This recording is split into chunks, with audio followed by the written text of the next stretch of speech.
ఆరోగ్యాభిలాషులందరికీ నా హృదయపూర్వక నమస్కారములు.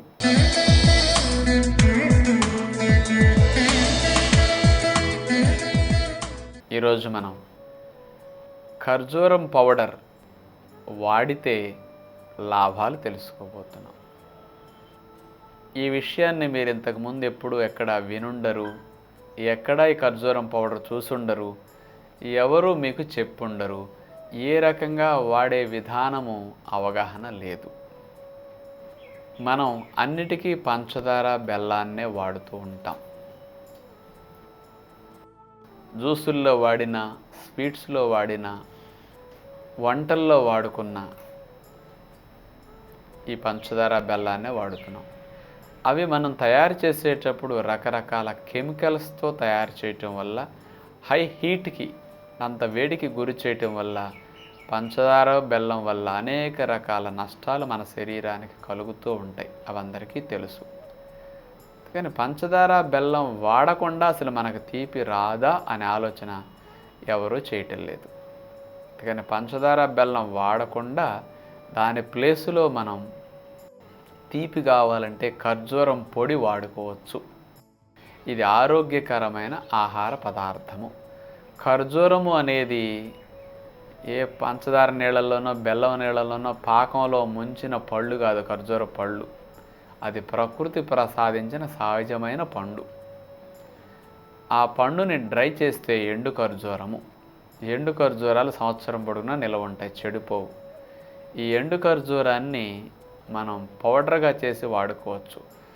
ఎలా చేసుకోవచ్చు పౌడర్ మీకు తెలుసు కదా. ఎండు ఖర్జూరం కాయలు తెచ్చి, కొంచెం మంచి క్వాలిటీ కాయలు అయితే కండ బాగా ఉంటాయి. కండ తక్కువ ఉన్న కాయలు వద్దు.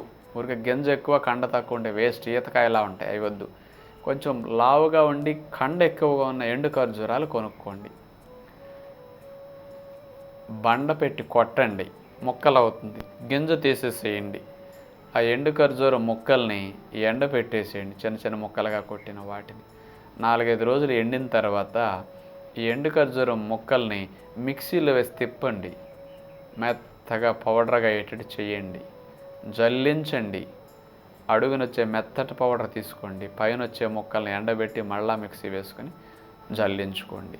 ఇలా ఖర్జూరం పొడి రెడీ అవుతుంది. ఈ ఖర్జూరం పొడి సంవత్సరం పొడుగునా నిలవ ఉంటుంది, పోదిక. ఒక్కసారి కొట్టి పెట్టుకుంటే, లేకపోతే మీ అందరికీ పల్లెటూళ్ళలో పుట్టిళ్ళు ఉన్నాయి కదా, మీ అమ్మలు అమ్మమ్మలు అటించి వచ్చేటప్పుడు అప్పుడప్పుడు రకరకాలుగా డబ్బాలు తెస్తుంటారు కదా మీకు. ఆవకాయ జాడీలు, స్వీట్ డబ్బాలు, హాట్ డబ్బాలు. ఈసారి నుంచి మీ అమ్మమ్మల్ని మిమ్మల్ని చుట్టానికి వచ్చేటప్పుడు ఖర్జూరం పొడి తెమ్మనండి. అమెరికా వెళ్ళేటప్పుడు ఎన్ని రకాల బ్యాగుల మీద బ్యాగులు ఇట్లాంటివన్నీ తయారు చేసి పట్టుకెళ్తూ ఉంటారు. కానీ ఎప్పుడు కూడా ఇట్లాంటి పొడి మీకు అక్కడ పట్టుకెళ్ళటం ఎవరు చెప్పలేదు కదా. ఇక నుంచి మీ పిల్లలు అమెరికాలో ఉంటే 4 కేజీలు ఖర్జూరం పొడి కొట్టుకెళ్ళిపోండి. ఇది ఇంట్లో ఉంటే ఎంత మంచిది అంటే అన్ని స్వీట్స్కి వాడుకోవచ్చు దీన్ని. ఇలా తయారు చేసుకున్న ఖర్జూరం పొడిని మీకు పాలల్లో కలిపి ఇచ్చేసేయండి పిల్లలకి. పాలు భలే టేస్ట్గా ఉంటాయి. వేడి పాలల్లో కలపొచ్చు అట్లా. పంచదారకి వెయ్యక్కర్లా.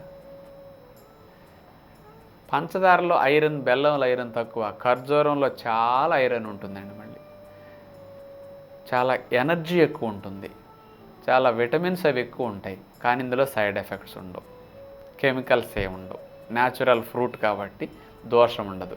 పంచదార బెల్లాలకి కఫాలు వస్తాయి, కానీ ఖర్జూరం పొడికి కఫాలు రావు. మళ్ళీ ఇక్కడ ఆస్తమా వాళ్ళకి ఇబ్బంది పెడతాయి, కానీ ఖర్జూరం పొడి ఇబ్బంది పెట్టదు. ఇక్కడ కొంతమందికి పంచదార బెల్లాలకు తుమ్ములు, రొంపలు వస్తాయి, ఖర్జూరం పొడికి రావు. అందుకని పాలల్లో చంటి పిల్లల నుంచి అందరికీ ఖర్జూరం పొడేసి కలిపియచ్చు. పండ్ల రసాలు, కూరగాయ రసాల్లో పంచదార వేస్తుంటాం. వాటి బదులు ఇప్పుడు ఖర్జూరం పొడేసి పళ్ళ రసాలు ఇవ్వండి పిల్లలకి, మనకు కానీ. చుట్టాలు వచ్చినప్పుడు ఇవ్వద్దులేండి, రేట్ ఎక్కువైపోతుంది. వాళ్ళకి పంచదార వేసి ఇచ్చేసేయండి, అయిపోతుంది. మన వరకు ఇట్లా వాడుకుందాం. ఇక వెజిటబుల్ జ్యూసుల్లో కూడా రెగ్యులర్గా తేనె కంటే ఖర్జూరం పొడి కొంచెం చవకే. అందుకని 1-2 స్పూన్లు వేసుకుంటే కూడా బాగుంటుంది. ట్రై చేసి చూడండి కావాలంటే. ఇలా వాడుకోండి. నెక్స్ట్, ఖర్జూరం పొడిని కొన్ని రకాల మీరు స్వీట్లు తయారు చేసేటప్పుడు శుభ్రంగా వాడుకోవచ్చు. ఇప్పుడు పాయసం తయారు చేస్తారు, ఖర్జూరం పొడి చేయండి, చాలా టేస్ట్ వచ్చేస్తుంది. అసలు డిఫరెన్స్ ఏం తెలియదు మీకు. దానివల్ల పంచదార పదార్థాలన్నీ చాలా చెడు చేస్తాయి పంటికి ఒంటికి. కానీ ఖర్జూరం పొడి ఆ స్వీట్లో వేసుకుంటే ఇట్లా నష్టం రాదనమాట. బొబ్బట్లు ఖర్జూరం పొడితో చేయొచ్చు మీరు కావాలంటే. ఎప్పుడన్నా అందులో స్వీట్లా కలపొచ్చు అనమాట. పూర్ణాలు చేస్తారు బూరెలు వండుకోవడానికి, ఖర్జూరం పొడి వేసి చేసుకోండి ఎప్పుడన్నా కావాలంటే. పండు ఖర్జూరం వాడచ్చు, కానీ దానికంటే ఎండు ఖర్జూరం పొడి బాగుంటుంది బెల్లం వేసి చేసినట్టుగా. ఇంకా మీకు డ్రై ఫామ్లో వాడుకునే స్వీట్స్ కొన్ని ఉంటాయి తెలుసా? సున్నుండలు, రవ్వ లడ్డులు, కజ్జికాయలు, పూతరేకులు, ఇలాంటివి తయారు చేసుకునేటప్పుడు బెల్లం పొడి, పంచదార పొడి కలుపుతారు వీటికి. వాటి బదులుగా ఇప్పుడు ఎండు ఖర్జూరం పొడేసి చేస్తే ఈ స్వీట్స్ ఒక్కళ్ళు కూడా కనిపెట్టలేరండి. మామూలుగా అనుకుంటారు, తినేస్తారు. టేస్ట్కి టేస్ట్ వస్తుంది, కానీ మీకు నష్టం ఉండని టేస్ట్ ఇక్కడ. ఇలా వాడుకోవచ్చు. కొన్ని కూరలు వండేటప్పుడు బెల్లం వేస్తుంటారు తీపి కోసం. బెల్లం వద్దనుకున్నప్పుడు మీరు ఖర్జూరం పొడేసుకోండి, వంటల్లో మంచి టేస్ట్ వచ్చేస్తుంది ఇట్లా వాడుకుంటే. అంటే ఇట్లా ఇన్ని రూపాల్లో మనం దేనికైనా ఉపయోగించుకోవచ్చు. ఇటు పిల్లల దగ్గర నుంచి ముసలివారి దగ్గర నుంచి పెద్దవారి వరకు. ఇది ఎంత వాడుకున్నా నష్టం రాదు. ఖర్జూరం పొడి పిల్లవాడికి ఎక్కువ ఇష్టం. ఎప్పుడన్నా చూడండి ఇంకో రకంగా ఇడ్లీల్లో పంచదార అద్దుకు తింటారు కొంతమంది పిల్లలు. ఇప్పుడు ఆ ఇడ్లీ మీద కొంచెం నెయ్యి వేస్తారు, వాడు పంచదార ఎంత వేస్తే వాడు ఒక్కొక్క మొక్క దుంపుకుని అట్లా అద్దుకు తింటాడు. ఇప్పుడు ఖర్జూరం పొడి అద్దుకు తినమనండి,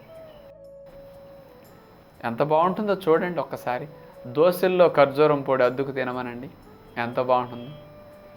ఏమీ ఊసిపాక, నోరు ఖాళీగా ఉంది, ఏదో ఒకటి తినాలనిపిస్తున్నది, 2 స్పూన్లు ఖర్జూరం పొడి తినేయండి, ఏమీ అవ్వదు, కమ్మగా ఉంటుంది. కొంతమంది పిల్లలు ఎంతంత బెల్లం అంత పంచదార వేస్తుంటారు నోట్లో, ఖర్జూరం పొడి. ఇట్లా ఎప్పుడైనా ఖర్జూరాన్ని ఇన్ని రూపాల్లో మనం వాడుకోవటానికి అలవాటు పడితే చూడండి, దంతాల సమస్యలు, పంచదార బెల్లం వాడితే పళ్ళు పుచ్చుతాయి, పళ్ళు తీపులు, ఇట్లాంటి ఇవి ఉండవే. కొలెస్ట్రాల్ సమస్యలు దీనికి ఉండదే. అట్లాగే పంచదార బెల్లాలు వాడినందుకు వామ్స్ ఎక్కువ డెవలప్ అవుతాయి అనేది అంటూ ఉంటారు ఎక్కువగా, చెడ్డ బ్యాక్టీరియాలు ఎక్కువ పెరగటానికి. ఖర్జూరానికి అది ఉండదే. మీకు దానివల్ల చూస్తే ఆస్తమా ఎక్కువ అవుతుంది పంచదార బెల్లం వాడితే ఆ తీపికి, అందుకని వాళ్ళు తీపి మానేస్తారు. కానీ వీళ్ళకి ఖర్జూరం పొడితో వాడితే ఆస్తమా ఎక్కువ కాదు, పిల్లికోతల కఫాలు, దగ్గులు, శ్లేష్మాలు రావు. థ్రోట్ ఇన్ఫెక్షన్ ఎక్కువ వస్తుంది పంచదార బెల్లాలకి, ఖర్జూరం పొడికి ఇన్ఫెక్షన్స్ రావు. మళ్ళీ చూస్తే కొంతమందికి ఈ పంచదార పదార్థాలకి ముఖ్యంగా తుమ్ములు, రంపులు ఎక్కువ వస్తాయి, ఖర్జూరం పొడికి ఆ సమస్యలు ఉండవు చూస్తే. మరి ఎన్ని రకాల లాభాలు చూడండి రెగ్యులర్గా వాడగలిగితే. దీన్ని ఒకవేళ కావాలంటే ఫ్రిడ్జ్లో ఉన్నవారు ఫ్రిడ్జ్లో అయినా పెట్టుకోవచ్చు ఖర్జూరం పండుని. ఫ్రిడ్జ్ లేకపోయినా యథావిధిగా బయట అయినా ఉన్న అస్సలు చెడిపోదు. మధ్యలో ఎప్పుడన్నా కావాలంటే ఖర్జూరం పండు కొంచెం ఎండబెట్టుకోండి, అయిపోతుంది. ఎంతైనా పెట్టుకోవచ్చు, అట్లా దోషం అస్సలు ఉండదు అనమాట. అందుకని పుల్కాల్లో కూడా కొంతమంది ఎప్పుడన్నా పంచదార అద్దుకు తింటుంటారండి ఏదీ లేనప్పుడు. అంత ఖర్జూరం పొడి పెట్టుకొని శుభ్రంగా అద్దుకు తినేసేయండి, చాలా బాగా వెళ్ళిపోతాయి పుల్కాలు. మళ్ళీ పుల్కాలు తయారు చేసేటప్పుడే కావాలంటే అంత ఖర్జూరం పొడి ఆ పిండిలో కలిపి చేసేసేయండి, అద్దుకోవక్కర్లా, ఒట్టిగా కొరుకు తినేసేయచ్చు. పిల్లలు కూడా బ్రహ్మాండంగా తినేస్తారు ఒక 4-5 పుల్కాలు ఇచ్చేస్తే. అంటే ఒక మంచిని ఎన్ని రకాలుగా మనం వాడుకోవచ్చు, కానీ ఆరోగ్యానికి ఆరోగ్యాన్ని ఇస్తూ, నోటికి తీపినిస్తూ, అసలు నష్టం కలిగించకుండా ఇంత లాభాన్ని కలిగించే ఖర్జూరం పండు కానీ ఖర్జూరం ఎండు కానీ ఎప్పటికీ మంచిది. అందుకనే మనకు చూడండి మన ఆచారాల్లో ఎండు ఖర్జూరానికి ఎంత ప్రాముఖ్యత. పేరంటంలో, నోముల్లో, పూజల్లో, వ్రతాల్లో, తద్దినాలు, కర్మకాండలో, పెళ్ళిళ్ళు, మాచికాలు అన్నిట్లో ఎండు ఖర్జూరం తాంబూలంలో పెట్టి అందరికీ పంచిస్తారు. అంటే 10 మందికి పంచేంత గొప్ప ఆహారాలు ఖర్జూరాలు. అందుకని అంత మంచిది, అంత ప్రాముఖ్యత కొన్ని వందల సంవత్సరాల నాటి, వేల సంవత్సరాల నుంచి మన ఆచారాల్లో ఋషులు ఇట్లాంటివి పెట్టారు మరి. అంటే అలాంటి ఆహారాలు కాబట్టి దానికి ఇంపార్టెన్స్ ఇచ్చి మనం వాడుకుంటే మంచిది. అంటే అలవాటైన పంచదార, బెల్లం ఇంకా రాను రాని ఈ మధ్య ఇంకా ఎక్కువ కలర్లు, ఫ్లేవర్లు వేసి ఇంకా కృత్రిమంగా తయారు చేసిన ఎక్కువ డ్యామేజ్ జరుగుతున్నాయి అన్నమాట. అందుకని అలాంటి వాటిని మనం ఎంత తగ్గిస్తే పిల్లలకు అంత మంచిది.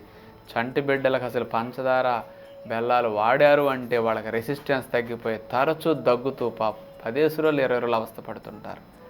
ఇలాంటి అవస్థ లేకుండా ఇలాంటివి చాలా లాభం కలిగిస్తుంటాయి. కాబట్టి ఈ మంచి మంచి ఆహార పదార్థాలని మనందరం వాడుకుంటూ మనలాగా 10 మంది మన బంధువులు, స్నేహితులు చెప్పేస్తే అందరిళ్లలో కాస్త మంచి అలవాట్లు వస్తాయి. చూడండి అందరం ఎంత హాయిగా ఉండొచ్చో. ఇలా మంచి అలవాట్లను వ్యాప్తి చేద్దామని అందరినీ ఆశిస్తూ తదుపరి కార్యక్రమంలో మళ్ళా కలుసుకుందాం. అందరికీ సెలవు. నమస్కారం.